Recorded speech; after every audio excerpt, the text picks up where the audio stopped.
जैव विविधता किसे कहते हैं?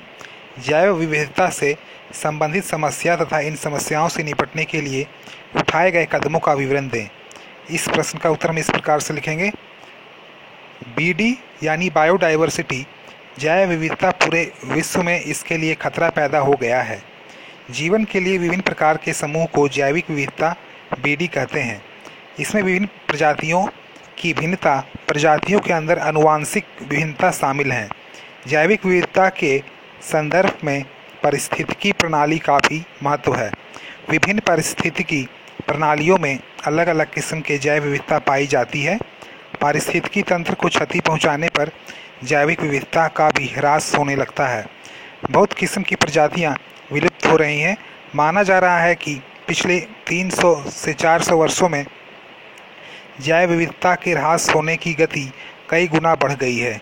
भारत के बहुत सी प्रजाति खतरे में है। ICUN इसकी सूची बनाती है। भारत में तकरीबन 40% स्तनधारी खतरे में है। कुछ के लिए अति गंभीर खतरा जैसे बाघ। भारत में सबसे ज़्यादा जैव विविधता पश्चिमी घाट और उत्तर पूर्व में पाई जाती है। इनको विश्व में हॉट स्पॉट के नाम से जाना जाता है। ये ऐसे क्षेत्र हैं जहाँ प्रजातियों की बहुत ज़्यादा विविधता पाई जाती है। जैव विविधता की कमी के कारण आवास में कमी, मानवीय गतिविधियों का विस्तार, आवास की गुणवत्ता में कमी, शिकार करना जैसे बाघ, चीता, अंतर्राष्ट्रीय स्तर पर उठाए गए कदम।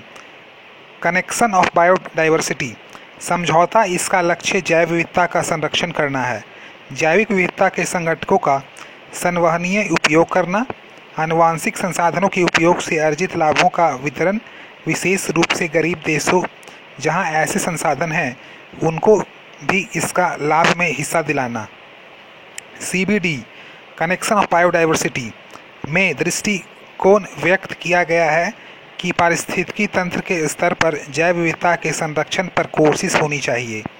कनेक्शन ऑफ बायोडाइवर्सिटी का महत्वपूर्ण कदम है। Connection of international trade in danger species, इसके अंतर्गत जोखिम में पड़े प्रजातियों से संबंधित अंतर्राष्ट्रीय व्यापार को प्रतिबंधित किया गया है, जैसे हाथी दांत, शेर के खाल। चीन तथा जापान तथा दक्षिण पूर्वी देशों में भी जानवरों के अंगों का प्रयोग औषधियों के रूप में किया जा रहा है। भारत में उठाए गए कदम। वन संरक्षण, विभिन्न परियोजनाओं का कार्यान्वयन जैसे बाघ परियोजना 1973, हाथी परियोजना 1952। इसको कानूनी दर्जा देने के लिए वन संरक्षण अधिनियम बनाया गया है 1986 से 2006। 2002 में भारत में जैव विविधता अधिनियम बनाया गया है।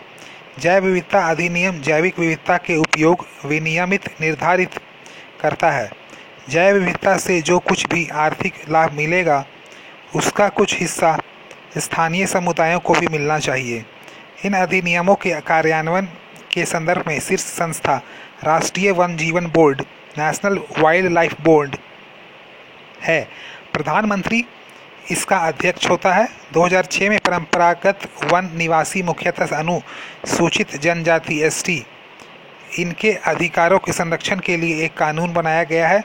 इस कानून के अंतर्गत ST को परंपरागत वन अधिकार सौंपा गया है, क्योंकि यह माना गया है कि इनको वनाधिकार प्रदान करने से जैव विविधता के संरक्षण के साथ साथ इनकी आर्थिक स्थिति में भी सुधार होगा।